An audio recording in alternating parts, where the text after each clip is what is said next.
Hello friends, आज के current class में मैं आपका वेलकम करता हूं। आज के करंट क्लास में मैं आपका वेलकम करता हूं यूपीएससी के पॉइंट ऑफ व्यू से। आइए आज के द हिंदू की एनालिसिस शुरू करते हैं।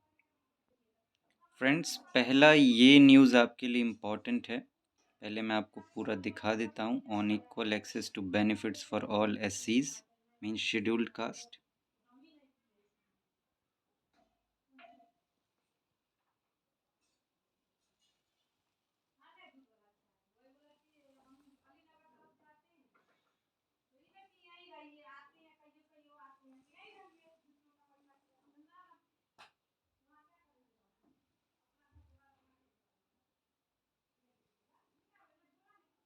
अब आइए यूपीएससी सिविल सर्विस एग्जामिनेशन के पॉइंट ऑफ व्यू से जो आपके लिए इम्पोर्टेंट है इसमें उन पर बातें करते हैं।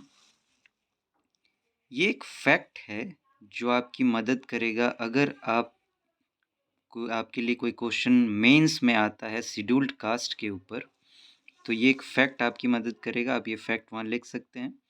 The union government has formed a high level committee of secretaries chaired by the cabinet secretary to evaluate and work out a method for the equitable distribution of benefits, schemes, and initiatives to the most backward communities among the over 1200 scheduled castes across the country. India में करीब 1200 scheduled caste हैं। तो scheduled caste में भी जो सबसे backward community है, most backward लोग जो हैं, अब देखिए हर कास्ट में कुछ हाई लेवल पे होते हैं, कुछ लो लेवल पे होते हैं। तो वैसे ही शेड्यूल्ड कास्ट में भी कुछ लोग हैं जिनकी स्थिति अच्छी है, कंडीशंस अच्छी है, लेकिन कुछ ऐसे हैं जो मोस्ट बैकवर्ड हैं, इनमें भी बहुत बुरे स्थिति में।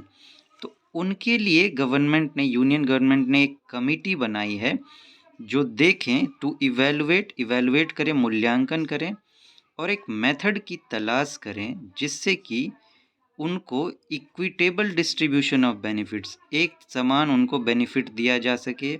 स्कीम्स और जो इनिशिएटिव्स हैं उनके लिए, वो उनको फ़ायदा पहुंचाया जा सके। इसके लिए एक हाई लेवल कमेटी बनाई गई है ये देखने के लिए।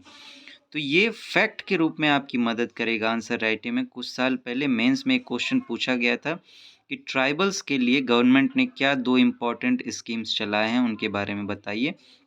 तो हो सकता है शेड्यूल्ड कास्ट पर ऐसा आए।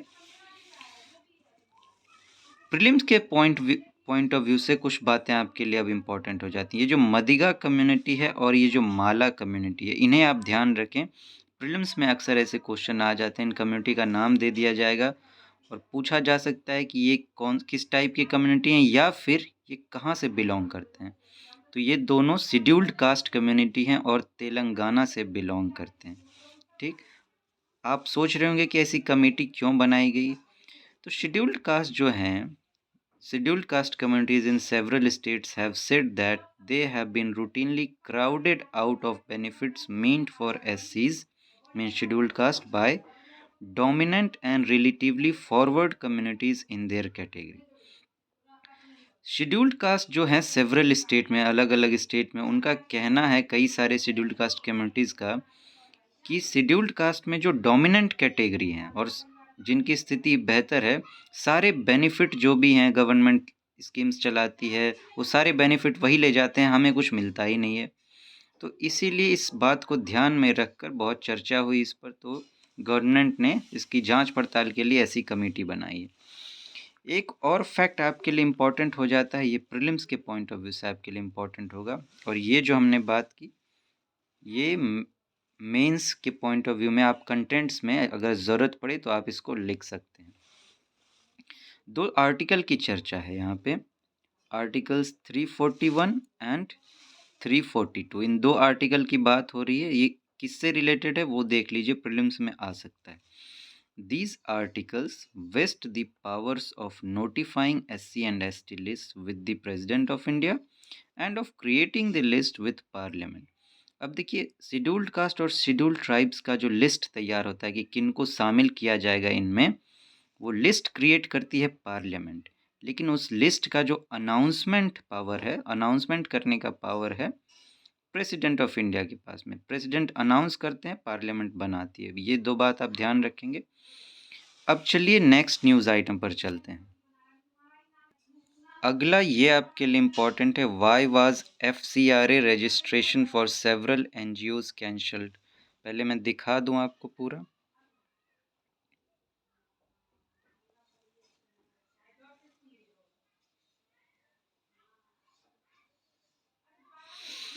अब इसमें क्या इम्पोर्टेंट है उस पर बात करते हैं। FCRA means foreign contribution regulation act. ये NGO से रिलेटेड है, नॉन गवर्नमेंटल ऑर्गेनाइजेशन। आप अपने GS पेपर 2 का सिलेबस देखेंगे तो उसमें आपको नॉन गवर्नमेंट ऑर्गेनाइजेशन आपके सिलेबस में है। इससे पहले हमने जिस आर्टिकल पर बात की वो आपके लिए सोसाइटी के पॉइंट ऑफ व्यू से इम्पोर्टेंट है। सोसाइटी में वल्नरेबल सेक्शंस हैं और पॉलिटी के पॉइंट ऑफ व्यू से वो इम्पोर्टेंट था GS पेपर 2 में। अब देखिए इसमें क्या है, union ministry of home affairs monitors the implementation of FCRA। हो सकता है ये स्टेटमेंट प्रीलिम्स में दे दिया जाए कि FCRA जो है फॉरेन कंट्रीब्यूशन रेगुलेशन एक्ट, इसकी मॉनिटरिंग कौन करता है, इसको कौन रेगुलेट करता है। तो ये है union ministry of home affairs, ये आप ध्यान रखेंगे। ये करता क्या है FCRA से home ministry? Through the FCRA the ministry regulates foreign donations to ensure that such funds do not adversely affect the country's internal security. NGOs जो हैं वो फॉरेन फंड्स भी लेते हैं, तो इस एक्ट के द्वारा होम मिनिस्ट्री जो है रेगुलेट करता है जो फॉरेन डोनेशन मिलता है NGOs को, ताकि उन फॉरेन डोनेशंस का वो गलत इस्तेमाल ना करें, ऐसा इस्तेमाल ना करें जिससे कंट्री के इंटरनल सिक्योरिटी पर खतरा आ जाए। ठीक है। Registered groups can receive foreign contribution for social, educational, religious, economic and cultural programmes. जो NGOs हैं वो फॉरेन कंट्रीब्यूशन जो है किस किस काम के लिए ले सकते हैं? सोशल पर्पस के लिए, एजुकेशनल पर्पस के लिए, रिलीजियस पर्पस के लिए, इकोनॉमिक पर्पस के लिए और कल्चरल पर्पस के लिए। ये मेंस और प्रीलिम्स दोनों पॉइंट ऑफ व्यू से आपके लिए इम्पोर्टेंट हो जाता है। अगर FCRA पर क्वेश्चन आता है NGOs को लेकर तो आप इनकी ज़रूरत पड़े तो आप लिख सकते हैं, या फिर प्रीलिम्स में अगर आता है तो किस किस पर्पस के लिए आता है तो ये पर्पस हैं। अब देखिए ये जो है आपके लिए मेंस में मदद करेगा। Since 2015 the FCRA registration of more than 16,000 NGOs have been cancelled on account of violation। ठीक है, NGOs ने वायोलेशन किया है FCRA नॉर्म्स का, उस बेस पर 2015 से लेकर अब तक 16,000 NGOs के लाइसेंस को कैंसिल कर दिया गया है, उनके रजिस्ट्रेशन को कैंसिल कर दिया गया है। ठीक है, और अभी की बात करें तो करीब इतने NGOs जो हैं 16,989, इसे आप अराउंड 17,000 कर लें, FCRA registered NGOs active in the country. इतने FCRA रजिस्टर्ड NGOs अभी भी एक्टिव हैं कंट्री में। अब देखिए फॉरेन कंट्रीब्यूशन लेने के लिए क्या करना होता है कि NGOs को रजिस्टर करना पड़ता है, रजिस्ट्रेशन करना पड़ता है मिनिस्ट्री ऑफ होम अफेयर्स के पास में इस एक्ट के अंतर्गत, तभी वो फॉरेन कंट्रीब्यूशन ले सकते हैं, नहीं तो वो नहीं ले पाएंगे। लेकिन फॉरेन कंट्रीब्यूशन वो सिर्फ इस पर्पस के लिए ले सकते हैं, अगर वो इसके अलावा कोई काम करते हैं तो उन्हें सस्पेंड किया जा सकता है, उनके लाइसेंस को रद्द किया जा सकता है। तो देखिए इस तरह से क्वेश्चन कुछ बन सकता है। देखिए NGOs क्या है, नॉन गवर्नमेंटल ऑर्गेनाइजेशंस, वो लोगों के भलाई के लिए काम करते हैं। अगर सरकार इस तरह से उनके लाइसेंस को कैंसिल करती रहेगी तो फिर वो लोग काम कैसे करेंगे? वो लोग तो हमेशा डर में काम करेंगे, ठीक से काम नहीं कर पाएंगे। तो ये NGOs के फेवर में है। लेकिन अगर क्वेश्चन इस एंगल से आता है कि NGOs गलत काम कर रहे हैं तो फिर आप उसके सपोर्ट में भी ऐसा कर सकते हैं कि वो वायोलेट करते हैं, इसीलिए उन्हें कैंसिल किया गया है। अब देखिए एक रिपोर्ट है यहाँ पे, ये फैक्ट के रूप में आपके लिए काम करेगा। 2012 report by the MHA ministry of home affairs said that there are over 20 lakh registered NGOs in the country and the number of such NGOs registered under FCRA will be less than 2%। एक 2012 में report आया था जिसमें देखा गया है कि India में करीब 20 लाख एनजीओज रजिस्टर्ड हैं। इतने एनजीओ काम कर रहे हैं और इनमें से करीब लेस देन 2% ही ऐसे हैं जो FCRA रजिस्टर्ड हैं, जो फॉरेन कंट्रीब्यूशन लेते हैं, बाकी बिना फॉरेन कंट्रीब्यूशन के काम करते हैं। तो ये भी एक फैक्ट आपके लिए इम्पोर्टेंट हो जाता है। NGO sector in India is vulnerable to risks of money laundering and terrorist financing. NGO sector का इस्तेमाल हो सकता है कि आपने खोल लिया लेकिन गलत काम करना चाह रहे हैं, तो ये लोग किससे, इनको क्या चीज़ का रिस्क होता है? मनी लॉन्ड्रिंग कर सकते हैं, करप्शन में जा सकते हैं, या टेररिस्ट फाइनेंसिंग भी के लिए भी इनका इस्तेमाल किया जा सकता है। मान लीजिए कोई बाहर टेररिस्ट ऑर्गेनाइजेशन है, उसने किसी NGO को टारगेट कर लिया, कहा कि आप हमारे लिए काम कीजिए, हम आपको बहुत सारा पैसा देंगे। तो कोई कोई लोग ऐसे होते भी हैं कि मान लीजिए पैसे की लालच में उन्होंने ऐसा काम किया। तो देखिए NGO पूरी तरह से ख़राब भी नहीं है, पूरी तरह से आप आंख बंद करके भरोसा भी नहीं कर सकते हैं, इसलिए उनका रेगुलेशन भी ज़रूरी है, लेकिन एक बैलेंस्ड रेगुलेशन ज़रूरी है। अगर आपसे सजेशन पूछा जाएगा तो आप अंत में ये कह सकते हैं कि बैलेंस्ड रेगुलेशन ज़रूरी है। ये नहीं, अब balanced regulation is necessary for NGOs, लेकिन कंप्लीट रेगुलेशन अगर किया जाएगा और इस तरह से लाइसेंस कैंसिल किया जाएगा तो फिर काम कैसे करेंगे? तो ये आप कह सकते हैं। अब चलिए फ्रेंड्स, नेक्स्ट न्यूज़ आइटम पर चलते हैं। अब देखिए, ये एक न्यूज़ आइटम है, Rahul stopped from visiting shrine Morigaon मीट बैंड। ये आर्टिकल आपके लिए बिल्कुल इम्पोर्टेंट नहीं है, लेकिन एक चीज़ इम्पोर्टेंट हो जाता है। अब राहुल गांधी को एक श्राइन में घुसने से रोका गया। वो श्राइन किन का था? वो था शंकर देव का, सेंट शंकर देव। जब हिस्ट्री में आप भक्ति मूवमेंट पढ़ेंगे तो आपको शंकर देव मिलेंगे, तो इनके बारे में आपको थोड़ा सा तैयार कर लेना चाहिए, शंकर देव के बारे में, कि शंकर देव कैसे सेंट थे, इनकी क्या प्रिंसिपल्स फिलॉसफी रही है, ये आप तैयार कर लेंगे प्रीलिम्स के पॉइंट ऑफ व्यू से। मेंस में कम चांसेस होते हैं, लेकिन ऐसा नहीं कि नहीं पूछा जा सकता है। आप बस शंकर देव को तैयार कर लेंगे अपने एग्ज़ाम के लिए। चलिए नेक्स्ट पे चलते हैं। नेक्स्ट ये आपके लिए इम्पोर्टेंट है। नेक्स्ट अयोध्या टेम्पल के बारे में दिया हुआ, ये आप देख लीजिए। अब इसमें क्या इम्पोर्टेंट है उस पर चलते हैं। जैसे ये अयोध्या टेम्पल जो है, ये सैंड स्टोन से बनाया गया है। इसमें नो आयरन और स्टील हैज़ बीन यूज, इसमें कोई आयरन और स्टील यूज़ नहीं किया गया है। नगरा स्टाइल में बनाया गया है। टेम्पल आर्किटेक्चर आप जानते हैं, नगरा, द्रविड़ होता है और वेसरा, 3 टाइप के टेम्पल आर्किटेक्चर हिस्ट्री में दिए गए हैं हमारे आर्ट एंड कल्चर में। तो इसे नगरा स्टाइल में बनाया गया है, ठीक है।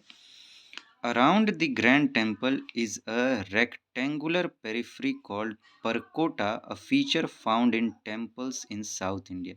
आप इस परकोटा शब्द को ध्यान रखिएगा, अक्सर ऐसे न्यू टर्म UPSC पूछ देता है, देखे ये किससे रिलेटेड है। तो ये परकोटा जो है, ये टेम्पल आर्किटेक्चर से रिलेटेड है।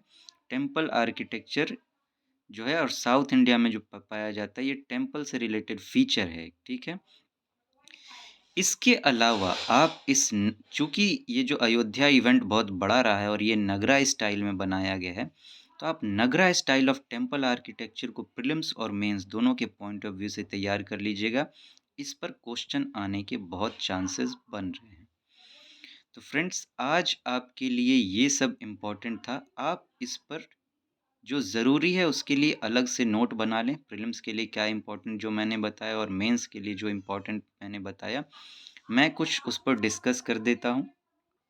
जैसे मेंस के लिए जो आप नोट बनाएंगे वो इस तरह से बना सकते हैं। SC/STs वल्नरेबल सेक्शंस पर अगर क्वेश्चन पूछा जाता है तो the union government has formed a high level committee of secretaries to evaluate and work out a method for the equitable distribution of benefits, schemes, and initiatives to the most backward scheduled castes across the country.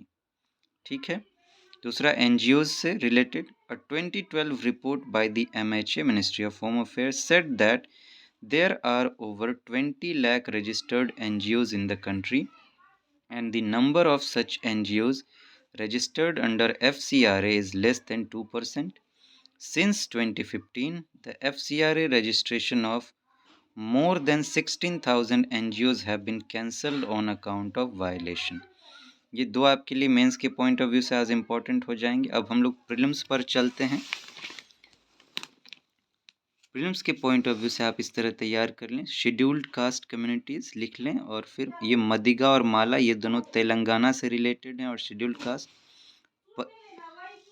Article 341 342 ये क्या है, power of notifying SC and ST list with president and creating list with parliament.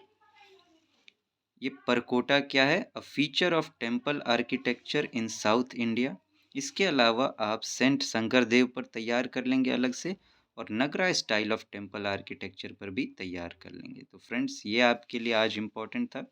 फिर हम लोग कल मिलते हैं। Thank you so much.